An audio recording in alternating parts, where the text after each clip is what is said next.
没报警，那正好，我来报。江银，都什么时候了，别再灵魂小闹，把电话挂了。怎么，我报警你就这么怕呀？莫非是心虚？这既然不可贵，我就爱着你病。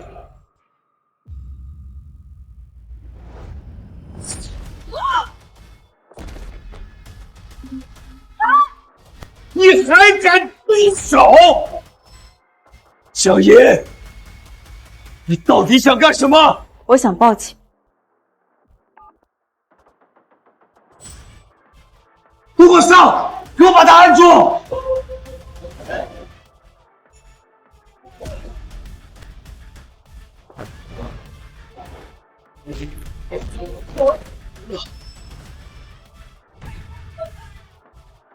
人证杀人！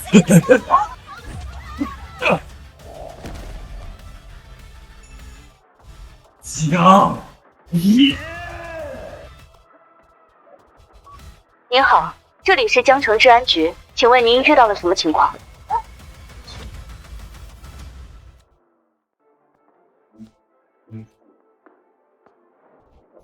江银，把电话挂了。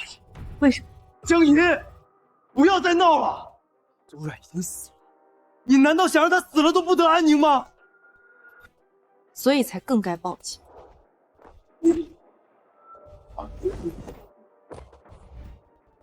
不长记性。喂，你好，请问您遇到了什么情况？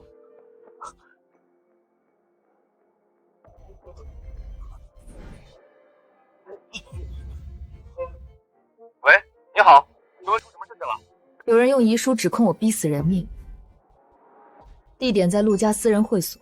现在他们要求我在灵堂认罪。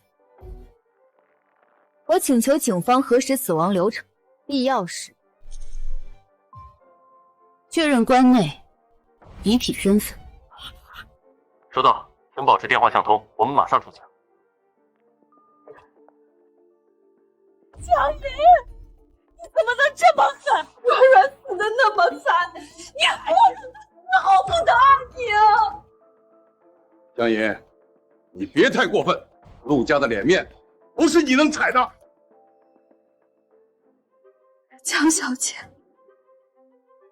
软软到死都在替你留体面，她做了那么多公益，救过那么多人，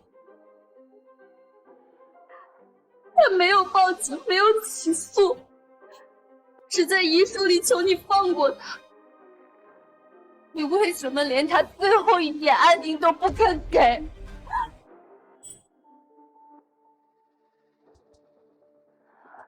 许小姐，我有个问题想要问你。什么？你亲眼看见苏冉跳楼了？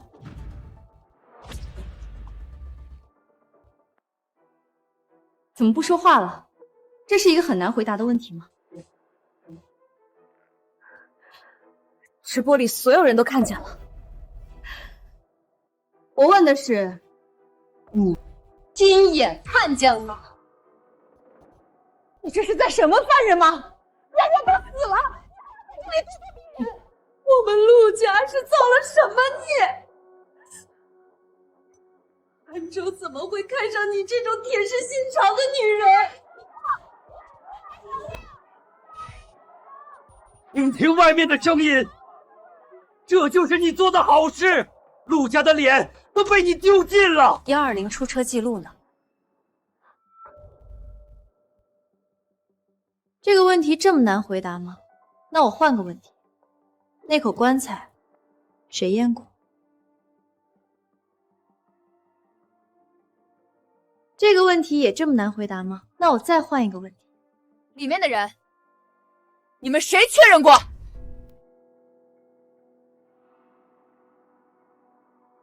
你们什么都没有，只有一封写满我名字的遗书和一口从头到尾没人打开过的棺材。然后你们就弄了这么大阵仗，逼着我跪下道歉。凭什么？就凭你们脸大吗？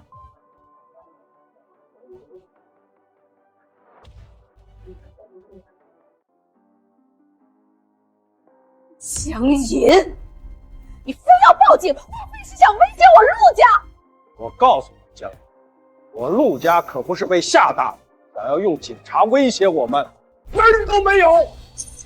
不是威胁，是提醒。你们陆家可以在灵堂审我，但法律不归你们陆家管。莹莹，阿姨知道你也不是故意的。软软那么善良，她在天有灵，也一定会原谅你的。是啊，江银，我们两家马上就是亲家了，你只要现在认个错，给软软磕个头，道个歉，这件事儿就这么算了。只要你现在磕头道歉，你还是我陆汉州的夫人，我们两家还能继续交好。之前的一切，我们既往不咎。你笑什么？江银，你非要闹到警察面前才罢休吗？苏软已经死了，你还要让他被人查一遍？陆寒州，是你把我喊过来，遗书是你摔到我脸上，杀人凶手是你们先喊过来。现在我只是让警察来查。你急什么？江银，你找死啊！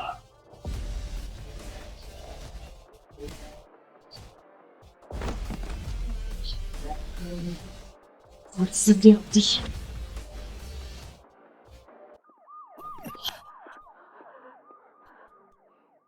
怎么不说话了？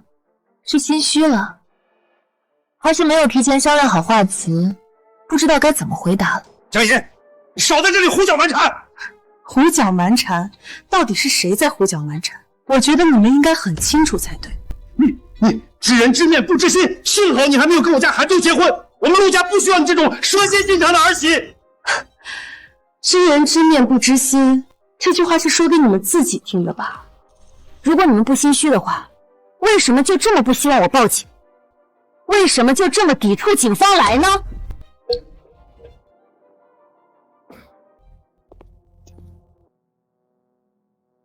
江小姐，警方当然可以来，只是有件事需要先向您说明。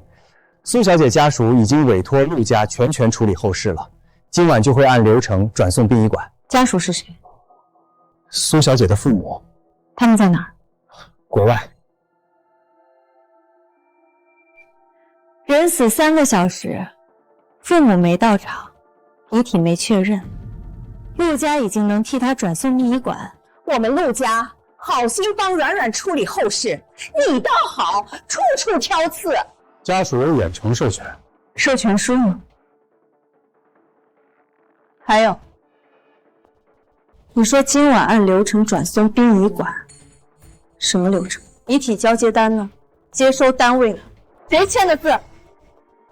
江小姐，这些文件涉及内部流程。内部流程？那你里面躺着的是不是交接簿？你连这交接单都拿不出来，凭什么转送？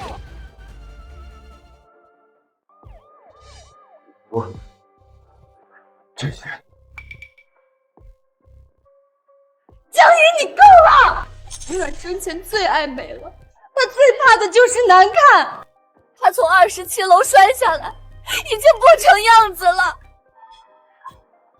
陆总不让你看，是不想让她死后还被人议论。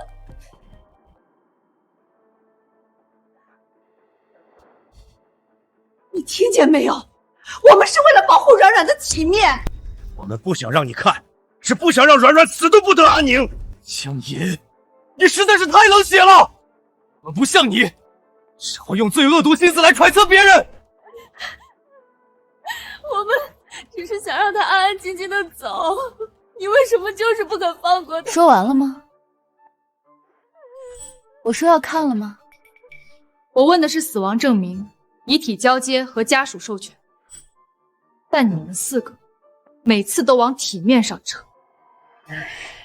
10分钟的时间内，我提出的每个问题都被你们用各种方式打断。这让我不得不怀疑，棺材里根本就没有你们说的那个人。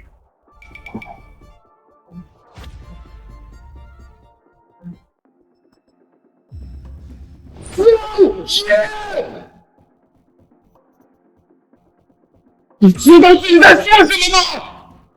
知道。知道你还敢胡说八道！当着软软的遗像，你居然说出这种话！张小姐，软软已经死了。她活着的时候被你逼得退圈、被选藏、被扯代言。她不报警是善良，不闹大是体面。现在她死了，你连棺材都不敲，你到底还有没有心啊？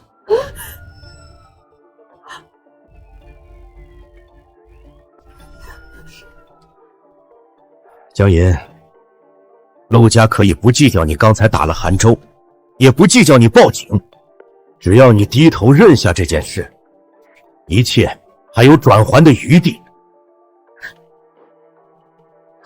你听陆毅一句劝，陆毅是看着你长大的，你不是坏孩子，陆毅心里清楚。软软的事儿是个意外，你也不是故意的，我们都懂。警察马上就到，一旦闹大了，对江氏不好，对陆家也不好，对不对？我们两家马上就要办婚礼了，这个时候传出这种丑闻，念念，听一句劝，亡羊补牢，为时未晚。你现在只要诚心诚意对着软软磕头认个错，一切都还来得及。江爷，妈说的对，你跪，外面的人就散了，江氏的脸面也保得住。江银，你也不想闹到两家董事会都下不来台，对吧？江小姐，软软已经死了，你就让她安安静静的走吧。唱完了，硬的不行来软的，软的再来带刺的。4个人搭台唱戏，配合的挺默契。既然你们说完了，那接下来该轮到我了。既然你们口口声声说苏软死，那从现在开始，每一步都拿证据说话。而接下来的第一步，就是先给我证据。棺材里的人，到底是不是苏软？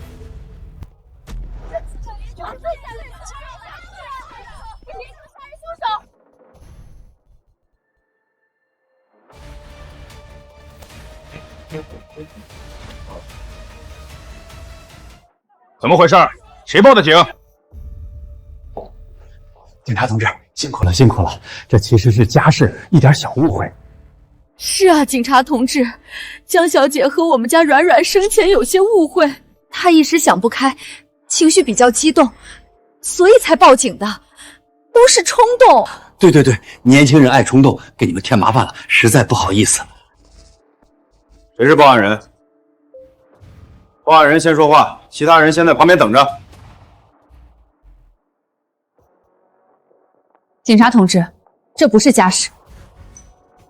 有人用一封遗书指控我逼死人命，现在他们要求我必须在这灵堂之上下跪认罪。警察同志，不是这样的。现在还没有到你们说话的时候。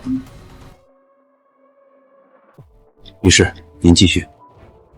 而且他们准备在没有死亡证明、120急救记录、遗体交接单以及家属授权核验的情况下，把所谓的遗体连夜专送到殡仪馆火化。他说的是真的吗？我在问你话，这位女士说的是不是真的？警察同志，这里边有误会。我没问你，回答我的问题。我们死者在哪里？苏小姐遗体就在棺内。遗体？死亡证明呢？警察同志，这是苏小姐坠楼后的医疗情况说明。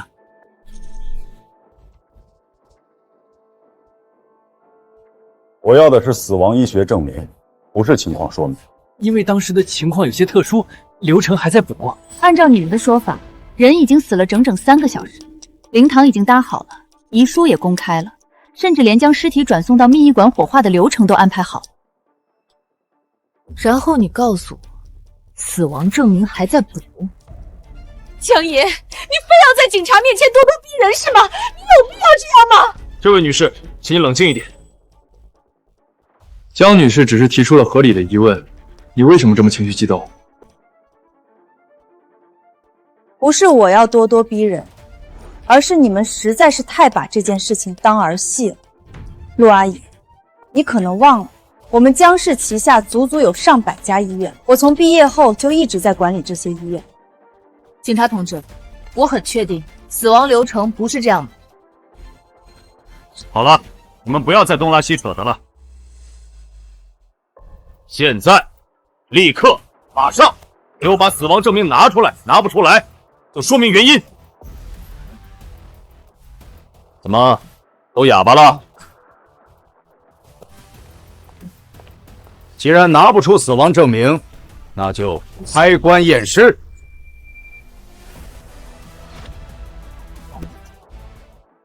警察同志，你能拿出死亡报告？虽然没有死亡报告，但苏阮是从陆氏酒店27楼跳下去的。当时直播间里所有人都看见了。对，没错，直播间里10几万人都看着呢，10几万人都能作证。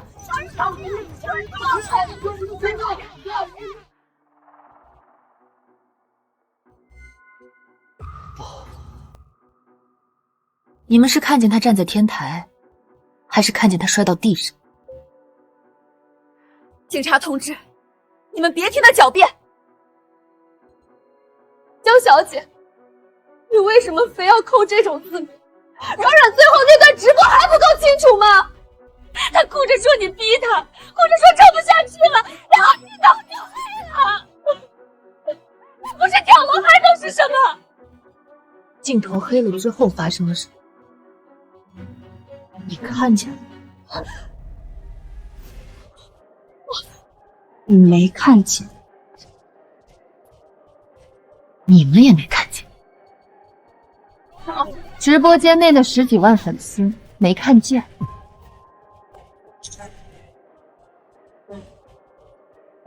所有人都没看见。所以，警察同志，我要求核实。江女士说的没错，看见对方站在天台，不等于看见坠楼。急救记录呢？当时情况紧急。你不要说话，我问的是他。陆总喊私人医疗车送他去了陆氏合作医院，没有拨打120。私人医疗车来得更快。确实够快，快到120没记录，警方没到场，现场没封锁。唯独你们陆家的互报发得最快。你这个贱人，再在这里胡说八道，小心我撕了你的嘴！安静！江女士说的没错。陆先生，坠楼事件属于非正常死亡，按流程需要报警、保护现场、核实急救和死亡情况。你们为什么先把人带走？陆总只是心疼他，他不想让他被人围观。是的，我实在是不忍心。等一下，许曼，我有一个问题。江银，你又想干什么？你看到苏冉浑身是血的模样吗？如果我没记错的话，你之前说直播黑了以后，没人看见接下来发生的事情，就连你自己也没看到啊。现在又说他浑身是血，那么你到底是看见了呢，还是没看见呢？许小姐，请你回答问题。你到底是看见了，还是没看见？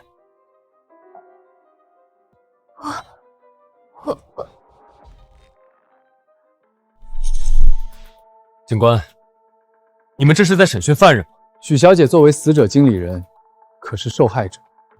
她要是没说谎，又怎么会怕人问？还是说你们怕她再说错话，露出更多马脚？请引。陆先生，请你配合调查，不要妨碍公务。许小姐，我再问你一遍，是谁告诉你苏冉浑身是血的？是酒店的工作人员。哪个工作人员？叫什么名字？我当时太乱了，没记住。这位女士，请你之后配合做笔录。先确认一下，到底有没有120的出车记录？你好，市急救中心。我是江城市局，警号82323，需要核实今晚陆氏酒店是否有120出车记录。请稍等，正在查询。你好，今晚没有陆氏酒店及周边5公里的120出车记录。解释一下。没有120记录，没有死亡证明，没有报警流程。陆寒舟，你们为什么一直在绕开正常的流程？江野，你怀疑我？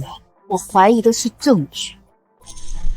你如果有，就拿出来；没有，就不要一而再、再而三的搞出这种幺蛾子来阻碍警方查案。警察同志，苏小姐家属的确已授权陆家处理后事。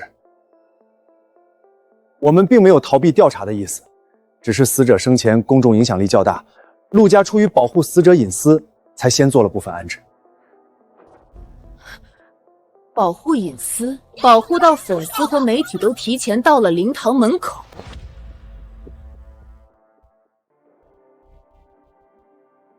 你刚才说家属已经授权了，授权书在哪里？在这里。同意陆家代为处理苏冉后事，同意转送殡仪馆，同意不公开遗体情况，最后还同意尽快火化。授权内容很完整，虽然有点着急了，但程序上说得过去。警察同志，能让我看一下吗？不行，这是我们和苏冉家属之间的事儿，你有什么资格看？而且你看了有什么用？连警察同志都说没问题了。你们不让我看，是怕我看出什么见不得人的问题？你少在这里胡搅蛮缠，我们只是不想再浪费时间。你现在应该做的是给软人跪下认错。你看吧。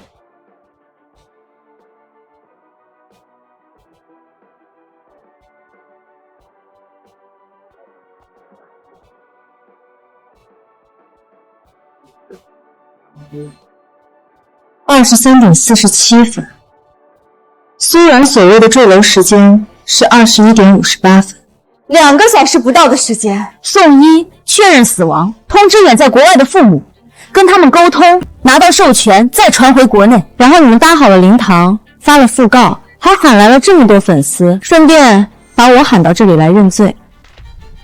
陆家办丧事的效率可真高啊！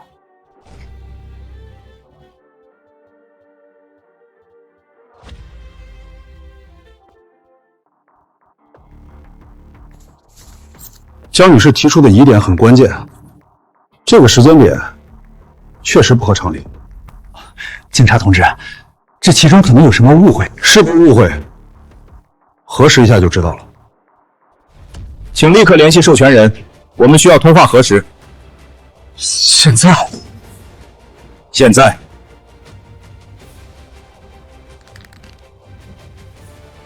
看免提。江野，别闹了。警察核实授权人，你说我闹？陆寒舟，难道你们的授权书经不起问？拨电话，看免提。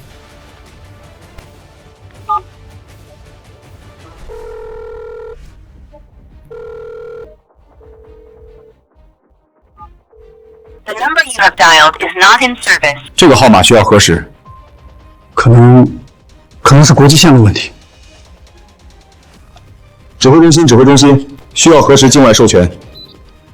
这份授权需要进一步核实，在核实清楚前，遗体不得擅自转移或火化。另外，我们需要依法核验关内遗体身份，并封存后续交接流程。我们需要依法核验关内遗体身份，并封存后续交接流程。听见了吗？警察要验棺，现在。江野，你一定要做到这一步。人不是死了吗？开棺而已，你怕什么？陆先生，请配合查看关内遗体。陆先生，不行，软软已经这么惨了，你们还要打开他的身份？警察同志，软软生前最爱漂亮了，她从那么高的地方摔下来，已经不成样子了。求你们，别让她最后还被人围着看。我们不是公开瞻仰，只是核实关内遗体情况，请让开。我不让！你们谁也别想动软软！妈。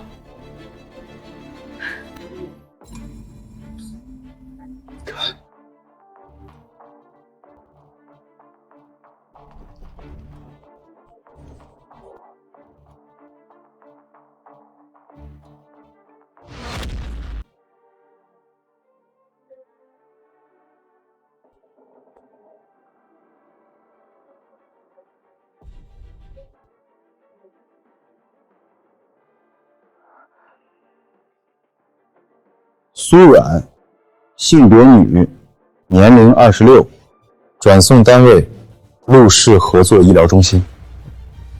没有医院的腕带，没有警方封条，也没有宾馆的接收编号，只有你们陆家自己贴的标签。这是谁贴的？是医疗中心那边贴的。交接单呢？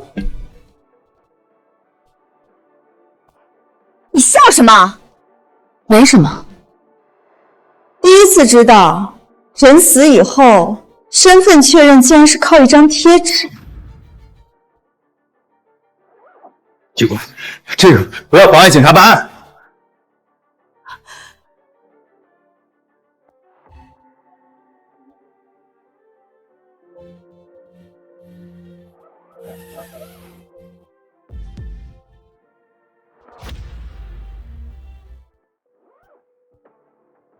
遗体损毁严重，现场无法通过肉眼确认身份。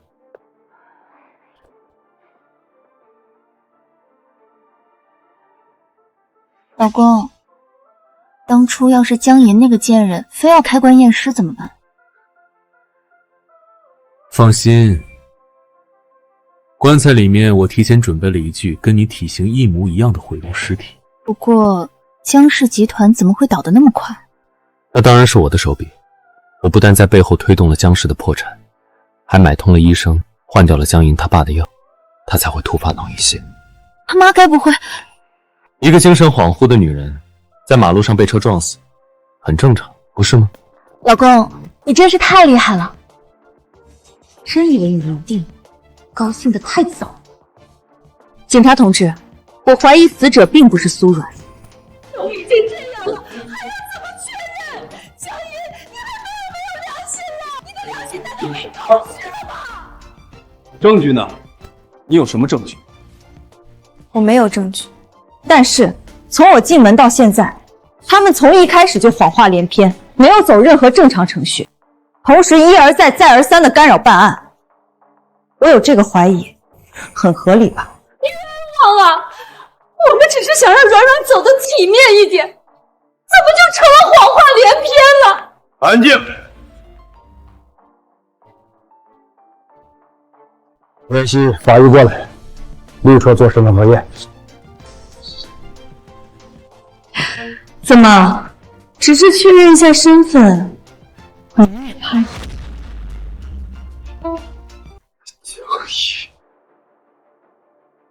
够了。啊，够了，可我绝对还不够。我只是想让他安静的离开。离开？一个死人而已，要离开什么？离开这些难堪的追问。你你笑什么？我笑什么？我当然是在笑你们这些人了。江银，怎么？证明我逼死苏冉的时候，一封遗书就够。现在让你们证明棺材里的人是苏冉，怎么就这么难？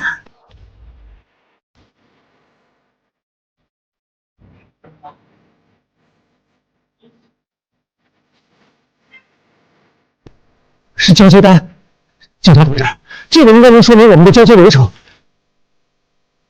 这份交接单反而证明了你们的交接流程不合规。怎么可能？警察同志，你是不是搞错了？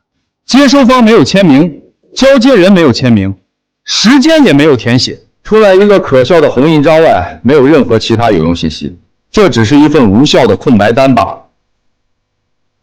可能是工作人员太匆忙，忘记补了。每一步都去，每一步都等着事后补。看来你们不是在办后事，而是在赶着毁尸灭迹。江银，嘴巴给我放干净点！什么叫毁尸灭迹？软软已经死了。我们陆家行得正，坐得直，你少在这里血口喷人！软软，你怎么这么苦命啊？死了都不得安生。言，继续演，我看你们待会儿还怎么演。安静！死亡证明没有，授权书存疑，现在连交接单也都是一张废纸。这具遗体，我们必须立刻进行身份鉴定。在调查结果出来前，你们所有人都必须随时配合传唤。警察同志，难道就不能先让软软入殡仪馆吗？他已经这么可怜了。遗体可以转送，但必须由警方监督并补齐交接流程，同时封存会所、酒店和医疗车相关记录。陆家不得私自处理。酒店记录也要封。案发地点在陆氏酒店，当然要封。什么？老公，你亲手开车撞死的那女人，不会出什么事情吧？放心吧，软软，你真以为我只撞死了江银他妈？老公，你什么意思？早在撞死那个老女人之前，我就在2仙条那边撞死过人。还有别人？一家3口，已经1年了，尸体就被我藏在陆氏集团酒店我专属的总统包厢的冰柜里，安全了。陆汉章，这一世我一定会揭穿你所有罪行的，法网恢恢，疏而不漏，你就给我等着吧。陆汉章，你为什么这么怕封酒店记录？难不成你们陆氏集团的那家酒店里面藏着什么不可告人的秘密？你少往我身上泼脏水！泼脏水？你这种人都已经脏成什么样了，还需要我给你泼脏水？江银，警官，我要报警！江银人身攻击。4个月前，2仙桥。这个地方很熟悉吧？你怎么？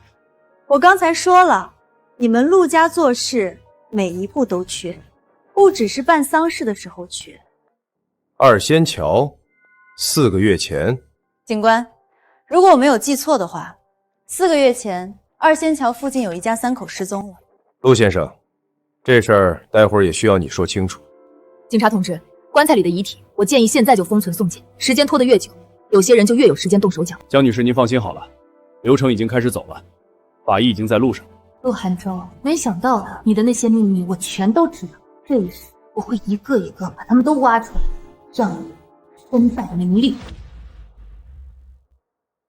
陆汉州，没想到你的那些秘密我全都知道，这一世我会一个一个把他们都挖出来，让你身败名裂。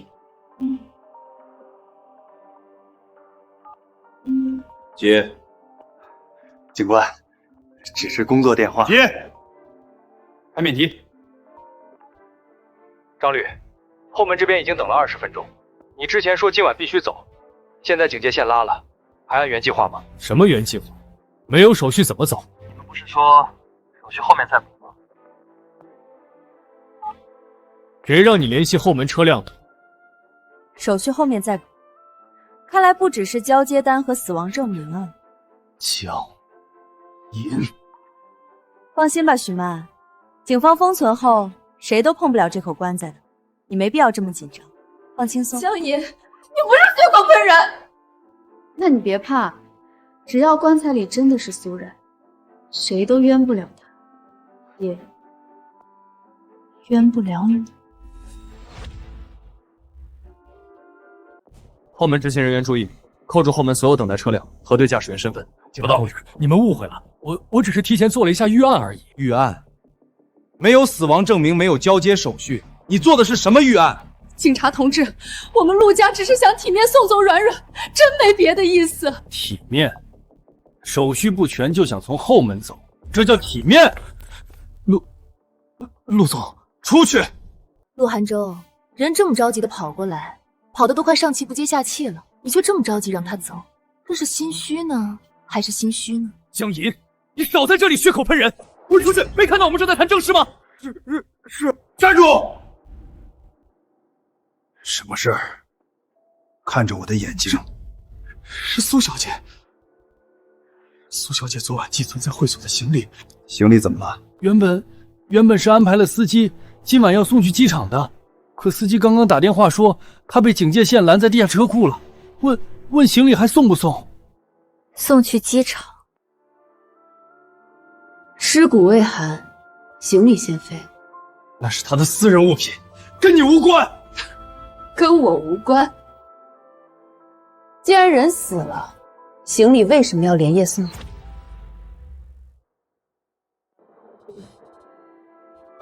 怎么，你还想问责啊？陆先生，不要转移话题。谁让你进来的？外面封了，司机被拦在地下车库，然后说按规定必须让主办方确认，我才过来的。什么司机？机场专车司机，原本是送苏小姐行李去机场的。谁安排的？陈校长。警察同志，陈潇是陆寒舟最信任的助理，跟了陆寒舟整整7年了。苏然死后3个小时，他的棺材在这里，他的行李却要去机场。陆寒舟，苏然的后事怎么还排了送机？江银，别阴阳怪气。那你解释。也许是软软生前安排，工作人员没来得及取消。伯母说的确实有道理，那就看记录吧。把寄存记录调出来。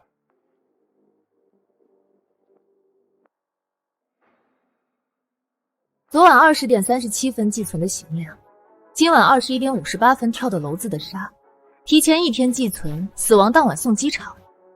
陆寒舟，你告诉我，苏婉是预感自己要死呢，还是预定自己要走？陈潇现在在哪儿？不知道，我一直是按他的电话指令办事，不过刚才司机被拦下后，我再打过去就打不通了，怎么也打不通，所以我才会过来。看来你的助理失联了。我会让人找的。别麻烦了，我们警方会找的。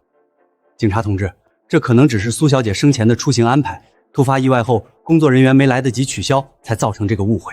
误会？那就让陈潇回来当面解释吧，到时候就能真相大白了。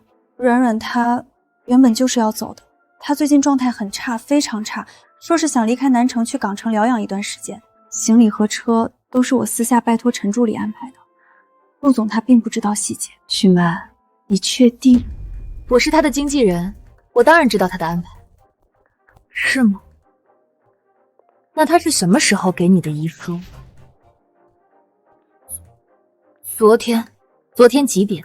昨天他今晚安排了这么多事情，然后准备要去港城疗养，你知道的一清二楚。可问到遗书的来源，你就记不清了。徐女士，关于遗书的来源，需要你配合我们详细说明。你太过分了！他跟苏冉情同姐妹，本来就因为苏冉自杀的事情导致精神有点受打击，你现在还这么逼问他，还这么审他，你还是人吗？你这个没有良心的女人，不要把所有人都逼死才甘心吗？做人留一线，日后好相见。江莹，你不要太过分。行啊，那不审他，审你好了。你是个什么东西？你有什么资格审问我儿子？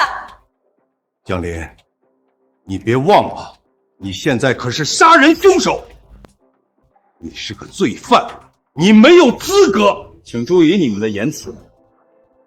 江女士并不是罪犯，关内死者身份不明，所谓的死者到底有没有死，还不一定。江女士确实没有审讯的资格，但我有。陈潇是你的助理，是安排行李送去机场，这些事儿你知情吗？苏然本来就有出国治疗的计划，我只是让陈潇保留了他原本的行程安排。保留到他死后3个小时，还让司机继续去机场送行李。陆寒舟，你保留的到底是行程，还是后路？江女没有资格审问我。江女士的问题就是我们警方的问题，我们也想问你到底在保留什么，请你给出一个合理的解释。联系本部，让他们立刻跟南城国际机场核实。机场那边的回信来了，机场那边确认，今晚23点50确实有一条 VIP 通道预约记录，预约备注里还有一名同行女性，而且随行行李登记信息和苏小姐寄存的行李一致。目的地呢？港城。陆氏公益基金有个境外疗养项目，就在港城，也是陆寒舟一直不肯在婚前让我们江氏查的一笔账，那笔账绝对有问题。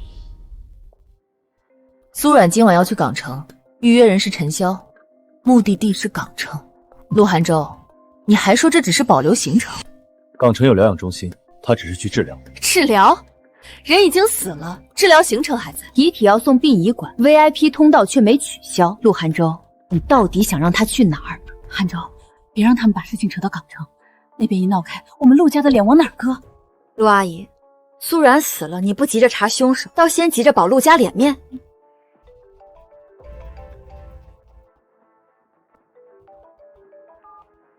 什么？机场那边又反馈，陈潇已经刷过 VIP 通道预约，他身边还有一个戴帽子和口罩的女人，身形和苏冉相似。机场警方已经临时拦下他们，正在核证证件。陆寒舟，棺材里躺着一个苏，机场又拦下一个像苏冉，你要不要好好解释一下，今晚死到底是谁？陆寒舟，棺材里躺着一个苏冉，机场又拦下一个像苏冉的人，你要不要好好解释一下，今晚死的到底是谁？陆总，怎么不说话了？心虚了？可能只是单纯长得像而已。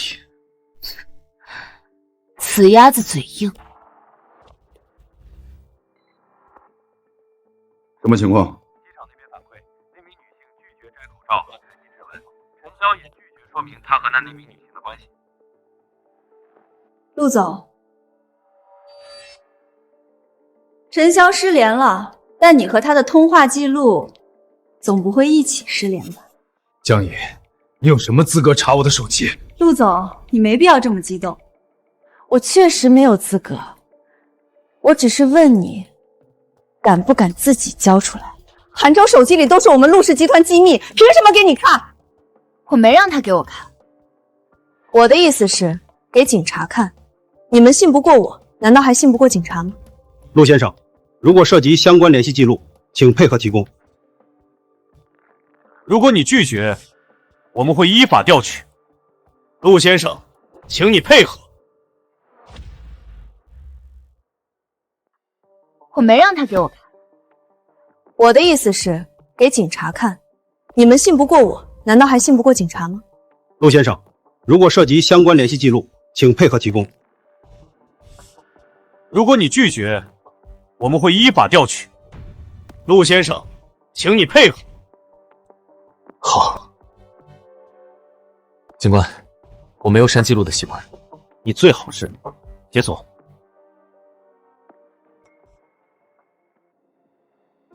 今晚10点19分、10点43分、11点08分、11点36分，一共有4头电话。你有什么想说的吗？苏然所谓的坠楼时间是晚上9点58，他死后，你和陈潇通了4次电话。后事需要安排。后事是安排他进棺材，还是安排他去机场？时间11点49分，内容只有一句：陈潇，陆总，苏小姐行李信息已录入，港城路线不变。陆先生，请不要干扰取证。港城路线不变啊，真是有趣。陆涵舟，你有什么想说的吗？陆涵舟，怎么不说话了？是不知道该怎么解释了吗？那不妨听听我帮你找的理由。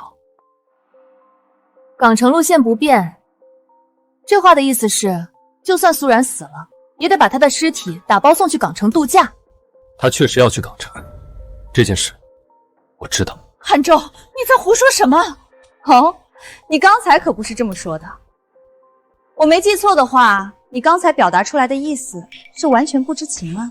我最近公司事多，压力太大，加上苏冉自杀的事情，让我脑子有点混乱了，所以记错了，不行吗？哦，不管你信不信，事实就是这样。继续。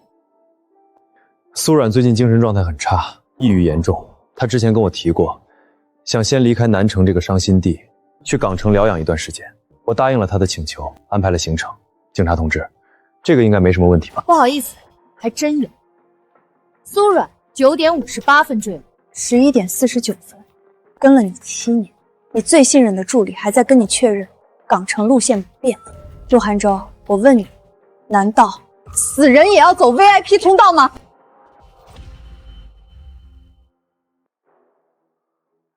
你这是强词夺理哦？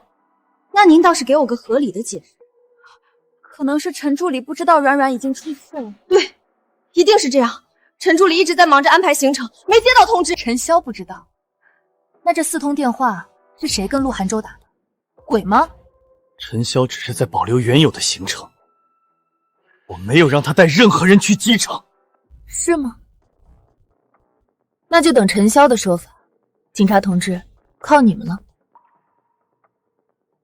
江女士，机场警方正在问询，相信很快就会有结果了。对了，还有遗书。许曼，你刚才口口声声说遗书是苏冉提前放在你那里的，那就麻烦你把原件和电子稿的都交出来吧。电子稿，怎么拿不出来？我需要回去找。苏冉才刚死3个小时，你就能拿着纸质遗书第一时间冲到这里来指控我。现在让你拿电子稿和原件，你却要回去找。许曼，你是在耍我，还是在耍警察？徐女士，请你解释一下电子稿在哪里？我纸质遗书是阮阮提前给我的，电子稿不在我手里，那在谁手里？阮阮那时候很痛苦，人痛苦的时候是会反复的，他留下遗书有什么奇怪的？确实不奇怪。人确实会反复，但文件不会。警官，我觉得文件从哪儿来的就该查哪儿。遗书既然已经作为指控我的证据，那么我要求封存所有电子稿来源，包括许曼的电脑、手机、邮箱、苏汝工作室的后台，还有陆氏会所商务中心的电脑使用记录。你凭什么查我的电脑？凭什么？凭你拿出一封遗书，把我盯成杀人犯。徐女士，请你配合。看我做什么？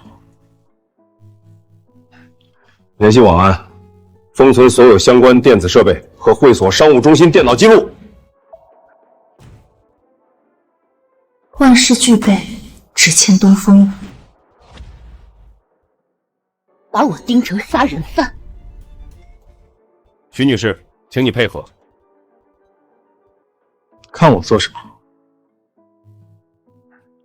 联系网安，封存所有相关电子设备和会所商务中心电脑记录。万事俱备，只欠东风了。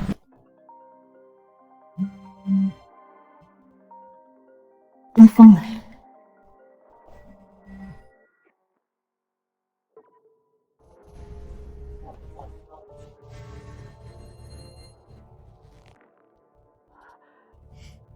看你们紧张的，手都要抓破了吧？闭嘴！怎么就这么怕听到机场的消息？根据机场警方反馈，那名女性所持港城护照信息真实，身份名叫周绵。看吧，韩州刚才怎么说来着的？他没有让陈潇带任何人去机场，场那个人只是单纯跟苏然长得像而已。安静。不过对方拒绝采集指纹，同时，机场警方还在他随身包里发现一部手机，手机壳背面贴着一张备用卡，卡主的实名信息是苏软，而且1小时前才刚通过人脸完成实名认证。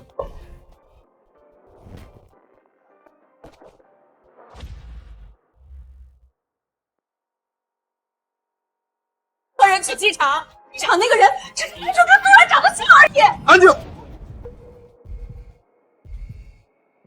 不过对方拒绝采集指纹，同时，机场警方还在他随身包里发现一部手机，手机壳背面贴着一张备用卡，卡主的实名信息是苏软，而且1小时前才刚通过人脸完成实名认证。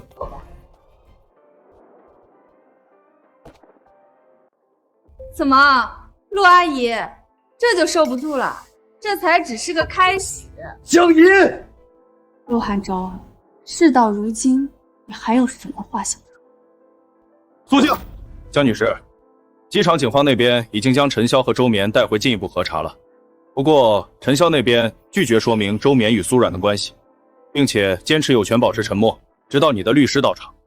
陆寒舟，你的助理带着一个长得像苏软的女人，拿着伪造的港城身份，包里却装着苏软实名认证的备用卡，被机场警察拦下，第一反应不是解释，而是等你的律师。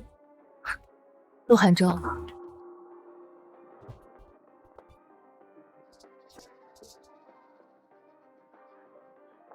就算软软没死，也是被你逼得不敢回来。是你这个毒妇逼走了他，是你害的。陆寒舟，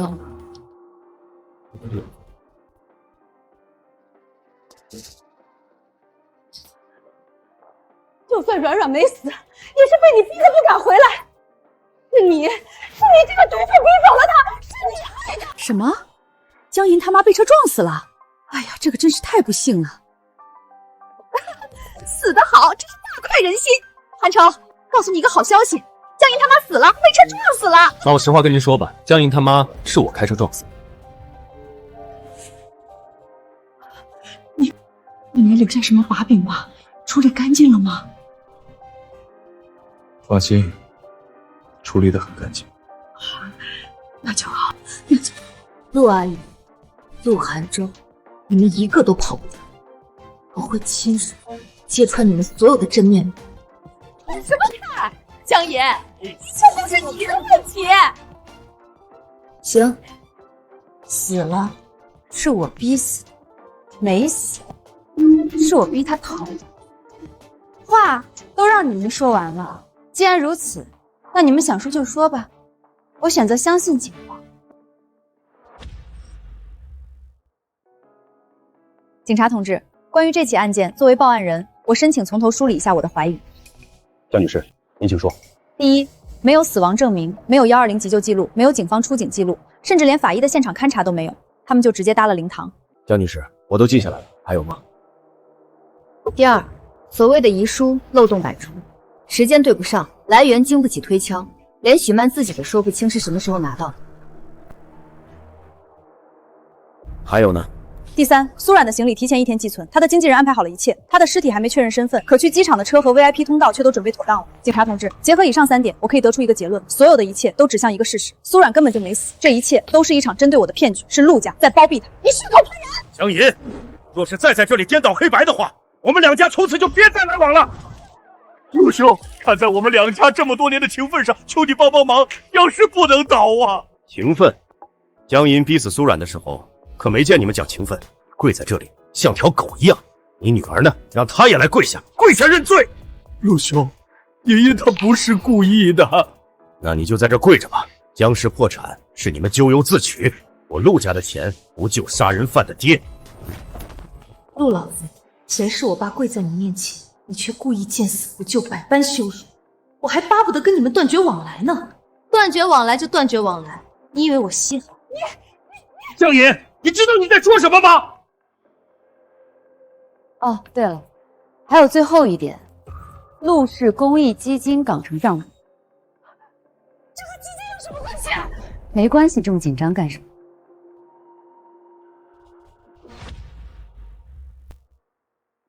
江银，你少在这里混淆视听。港城项目是公益，是慈善，跟这件事毫无关系。如果不相干，你这么紧张做什么？江银，你真的是够了，不要把不相干的事情扯进来。警察同志，你们千万别听他胡说，我们陆家做的都是善事，那个基金真的帮助了很多人。是啊，警官，我们陆家一向奉公守法，绝不会做违法乱纪的事。警官，我还是那句话，如果真的和陆氏公益基金港城项目没关系，他们根本没必要这么紧张。你这个……好了，都安静。陆先生，请立刻联系你的律师。同时，警方需要你配合提供陆氏酒店、会所、医疗车以及公益基金港城项目所有相关人员的联系方式。陆先生，我会配合。早这样不就得了，非得在那边解释这解释那。江银，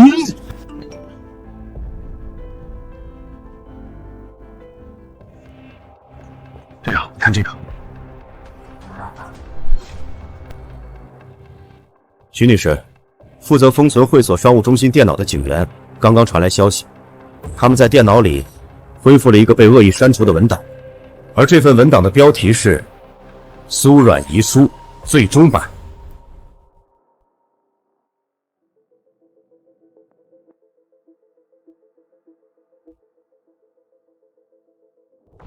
最终版。徐曼，死人写遗书还分版本啊？警察同志，能把遗书内容投屏出来吗？我想看看这个所谓的遗书最终版到底是什么样的。我相信你们肯定也很好奇吧？可以。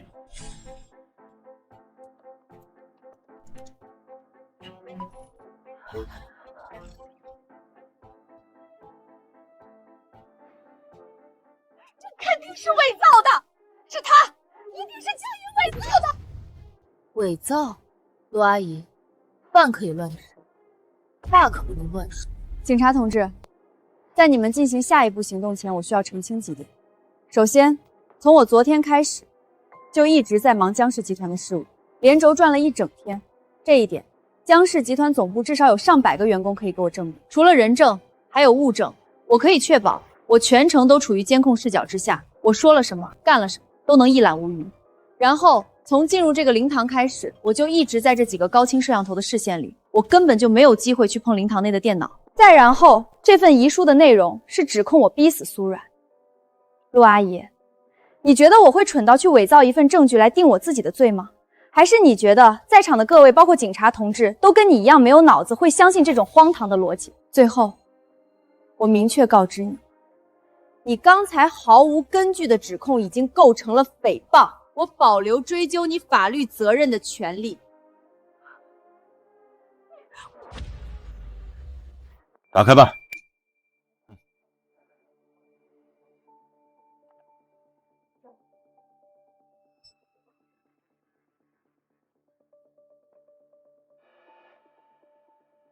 警察同志，能不能看一下这份遗书到底是什么时候写的？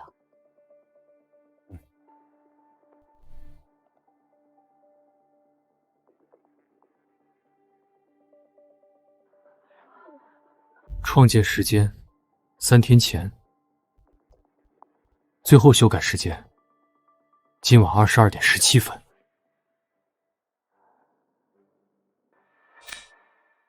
苏冉直播黑屏的时间是21点58分，也就是说，在他所谓跳楼后的19分钟，这份遗书还在修改。陆寒舟，我想请问一下，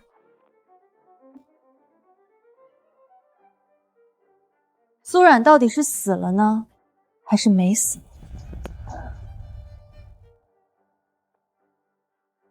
陆阿姨，你说呢？我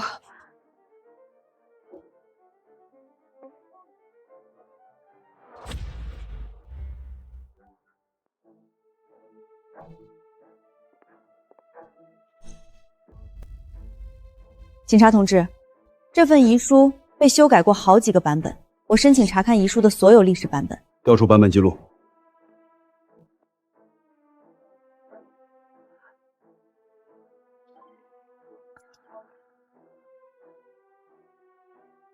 这第1版里好像没有提及我的名字啊，没有提及江林这2个字，也没有逼死、退圈、陆寒舟这3个词。看第2版。第2版多了陆寒舟，但依然没有我。看最终版。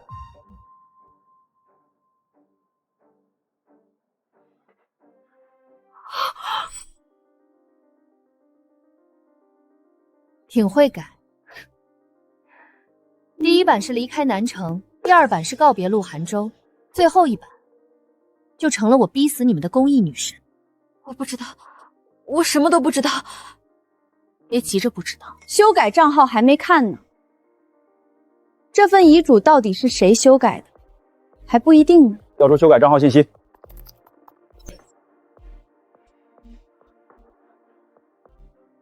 紧张吗？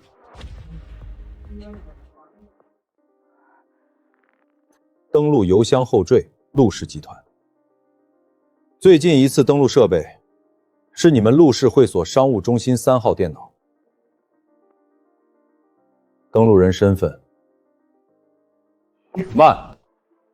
不是我。你想清楚再说。陆总，许曼，你最好想清楚，一个人背黑锅，可没有好下场。江怡，你这是在威胁他吗？许曼，别怕，我们陆家永远是你的后盾。许曼，别怕，别让外人吓到，我们陆家会给你撑腰的。陆家同志，打够了吧？江怡当众威胁许曼。警官，这种行为必须制止。我可没有威胁，我只是让他好好想想。你这分明就是威胁！马同志，你必须管管他。安静！许小姐，现在的证据已经确凿，登录账号是你，设备是你用的，修改记录清清楚楚。许小姐，现在的证据已经确凿，登录账号是你，设备是你用的，修改记录清清楚楚。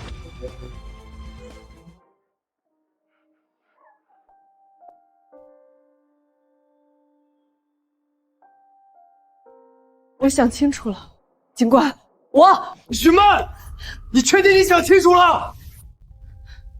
警官，陆寒舟在威胁证人。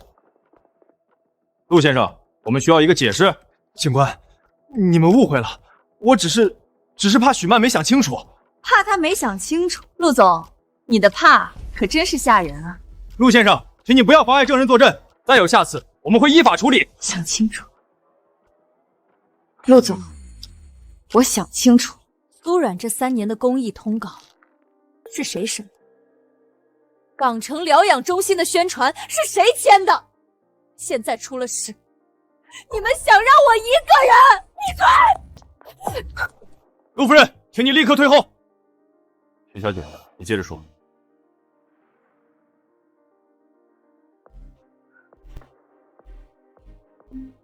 苏冉根本没死。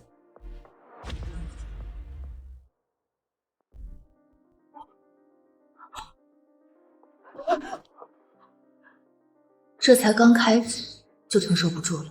我前世承受的压力可比你们现在承受的大得多。杀人凶手，江银去死！我没逼死苏冉，我真没有，我真的没有。妍妍，妈相信你。这才刚开始就承受不住了，这一世我要让你们身败名裂。还有吗？还有什么要交代的？遗书最后一版确实是我改的，可那是苏冉让我改的。他说只要江野一进陆家，就会查港城。妈，陆先生，这是最后一次警告，再有下次，我就以威胁证人罪逮捕你。他说只要江银背上这条人命，江氏就不敢再碰陆氏公益基金。港城项目，江小姐，你知道这个项目？知道。港城疗养中心是陆氏公益基金会旗下的项目，也是我们江氏和陆氏联姻前婚前协议里要查的最后一笔账，但陆氏那边却迟迟不肯给我们提供完整的账目。那只是正常的商业审计流程，是吗？那你为什么一直不肯让我碰？为什么苏冉的工作室和许曼的公关公司都从那条项目里拿过钱？以前拿患者隐私挡你，现在看来，你们挡的不是隐私，而是账。江小姐，你有相关材料吗？有。警察同志，这些是相关材料。无论是苏冉工作室还是许曼的公关公司，都收过陆氏港城疗养中心的钱，名目全部都是公益宣传和舆情维护。项目记录呢？为什么没有项目记录？是啊，为什么没有项目记录？明明钱都出去了，为什么项目记录是空着的？这个问题，我之前已经多次跟陆寒舟反映过了，但陆家一直不肯给我看完整账。单笔金额不小，名目却模糊，这些资金流向必须立刻封存查账。所以你早就在查陆氏？我是在查我婚后要接手的项目。你陆寒舟，你不是一直说我太强势，太咄咄逼人，连公益项目都要拿账本衡量吗？现在看来，我要是再晚一点查，这本账就该用我的命来折了。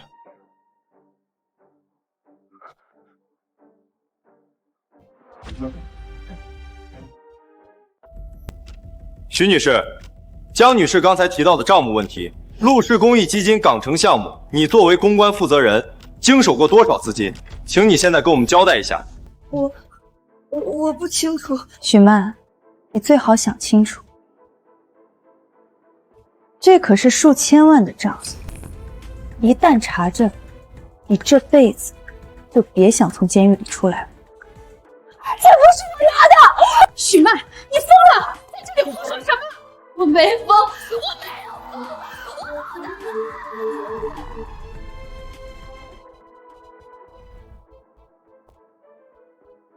你为什么不哭？你被陆总喊到灵堂前，外面全是粉丝和媒体，所有人都在说你逼死他，你为什么不先解释？为什么不求陆总相信你？为什么一上来就报警验尸？为什么？这跟我们计划的不一样，完全不一样，为什么会这样？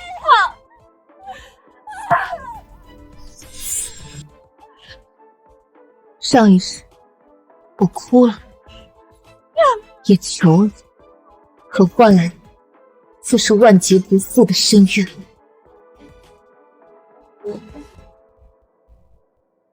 好在老天爷给了我重来一次的机会。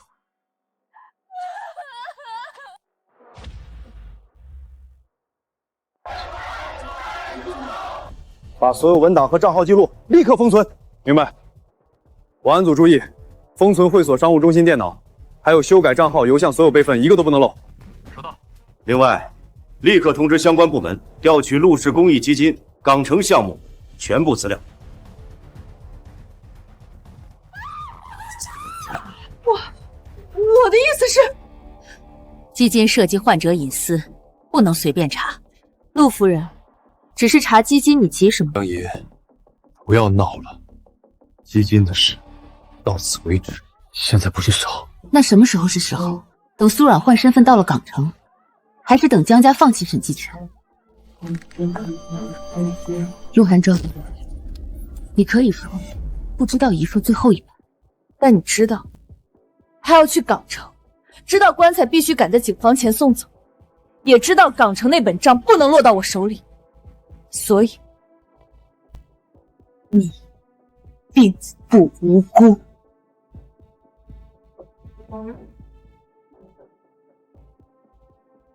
从这一刻起，没有人再敢说那是遗书了。队长，机场最终核验出来了。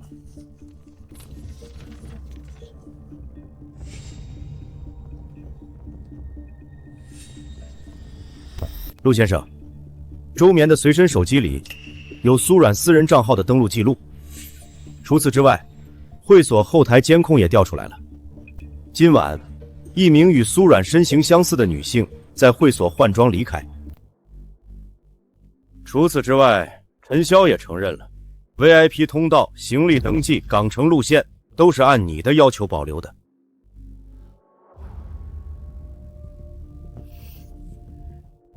另外，关内那具所谓的苏冉遗体，初步确认来自陆氏合作医疗中心，是一具原本应该入库登记的无人认领遗体。按照记录，4个小时前被违规调出。也就是说，关内遗体不是苏冉，苏冉涉嫌假死。终于查清楚了，棺材里的人不是苏冉，苏冉活得好好的。我现在应该不用跪下磕头了吧？江爷，我不知道许曼会把事情做成这样，我只是答应过苏冉帮她离开。陆寒舟，你说的这些话现在都已经不重要了，我只知道你从头到尾都知道，他苏冉要假死，这就够了。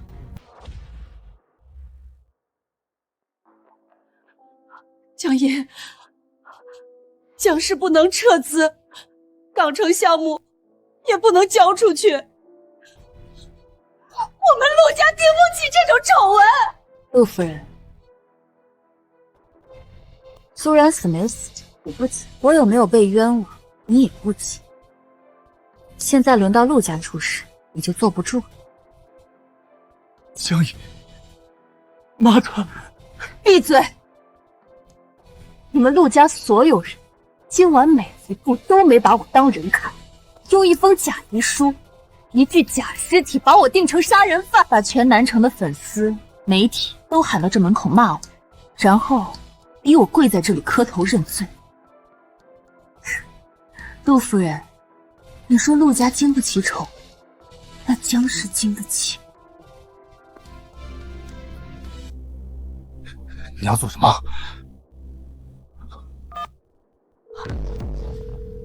江总，通知董事会。好的，您说。第一，终止江氏和陆氏公益基金的一切合作。江银，你敢！第二，港城项目资料全部移交警方和监管。江爷，不要冲动。第三，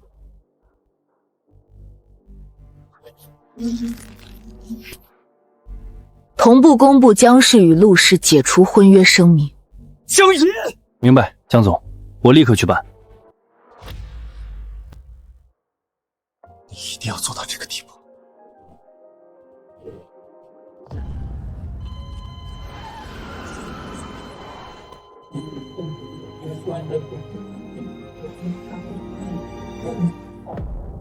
今晚你们每一步都没觉得自己过分，把我喊到灵堂前没觉得过分，让粉丝在外面骂我杀人凶手没觉得过分，用一具假尸体逼我下跪认罪也没觉得过分。现在轮到我退婚，你觉得过了？江野，相信我，我没想过让你坐牢，我只是想让事情过去。我知道。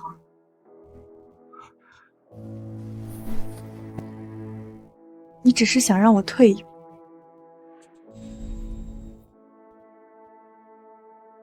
退到灵堂前认错，退到江氏不敢查账，退到你们所有人都体面。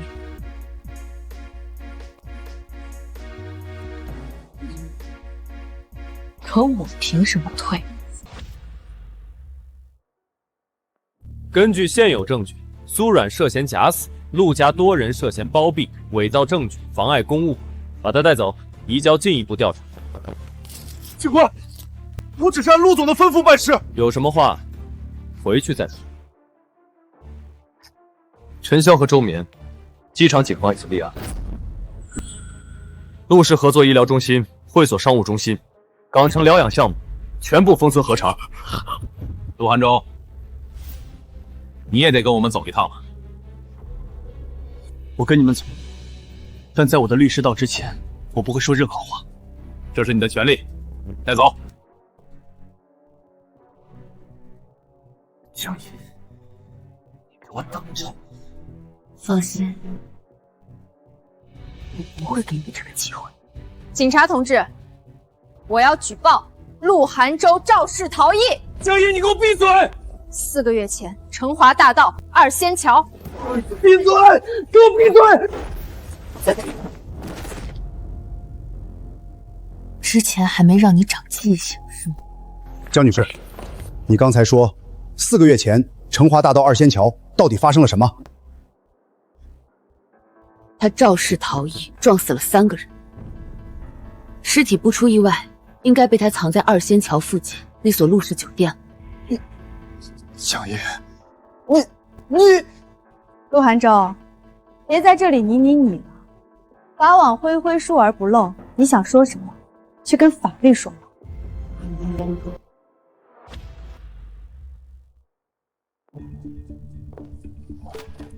江总，这是最新的情况汇总。昨晚周眠和陈潇在机场被警方带走，苏冉的真实身份也被核实。第二天，也就是今天早上，苏冉涉嫌假死、伪造遗书和恶意诬陷的消息已经传遍全网。截至目前，苏冉工作室的社交账号已经全部被封停，所有代言方和他参与的公益项目都在今天早上发了解约函。许曼的公关公司也被查封，陆氏合作的医疗中心，所有违规调出无人认领遗体的相关负责人已全部停职接受调查。陆氏公益基金的港城项目也被监管部门正式接管核查。陆涵州被暂停了在陆氏集团的一切职务，且被控告肇事逃逸以及谋杀等多项罪名。还有，陆氏董事会也发布了紧急公告，暂停了陆涵州对港城项目和公益基金的一切权限。退回去。明白。那我们准备的追责方案还照常进行吗？照常。不撤诉，不和解，不接受任何私下道歉。